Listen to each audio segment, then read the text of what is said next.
Une fois que vous avez inséré, vous pouvez continuer finalement à insérer indéfiniment les éléments.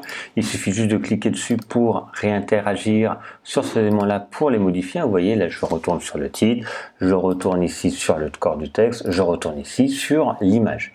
Je peux toujours modifier, comme on a vu tout à l'heure, l'élément ici à droite à gauche. On avait demandé 50% par défaut, on peut modifier. Là ici, le pourcentage, vous voyez, il apparaît entre les deux, donc là ce sera bien centré.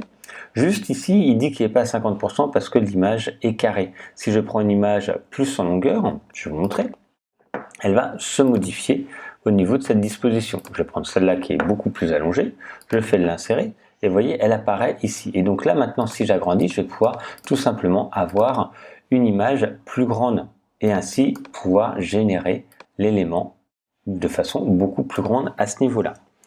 Donc, tout est vraiment modifiable. Là, je peux continuer à rajouter des photos. Donc, on va continuer à aller une petite photo ici, par exemple. Là, elle apparaît en grand, mais je vais pouvoir rajouter, par exemple, allez, un petit logo ici. Là, il apparaît très grand et je vais pouvoir donc jouer sur la modification ici de la taille. Ok?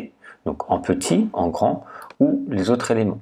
Alors, par contre, vous voyez ici, par défaut, elle s'est placée à un endroit.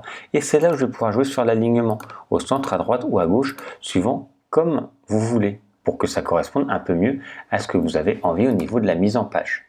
Okay, donc on peut rajouter des éléments au fur et à mesure de cette manière-là.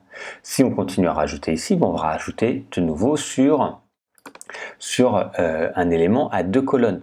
Ok, donc là, on peut rajouter des éléments comme ceci, l'alignement par défaut et tout. On a vu tous ces éléments-là, comment déplacer ces éléments-là, le style, etc. Ça, on l'a déjà vu. Maintenant, si je veux faire 3 colonnes au lieu de 2, j'ai juste besoin d'ajouter sur plus. Je vais retrouver ici au-dessus ou en dessous, je vais pouvoir le placer, et cette fois je veux 3 colonnes, et ça apparaît sur 3 colonnes. Je vais pouvoir rajouter des éléments, donc je vais rajouter 3 éléments rapidement en image, après on verra les autres. Premier élément, deuxième élément, pour l'instant je ne mets pas d'image que vous voyez, et troisième élément, et si je déplace ici, je vais pouvoir avoir la possibilité de déplacer la session, et comme ça je vais pouvoir la mettre à l'emplacement où je veux à la volée. C'est pas parce qu'au début j'avais mis à un endroit qu'il est figé.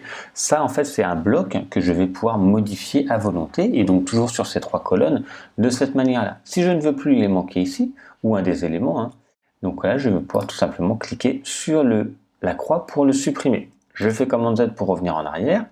Ici, donc j'en ajoute. Là, je vais le déplacer. Ok, ici, je vais le déplacer. Et ici, j'ajoute. Et là, je redéplace ici. Voilà pour déplacer les éléments. On va voir un peu plus en détail les autres possibilités.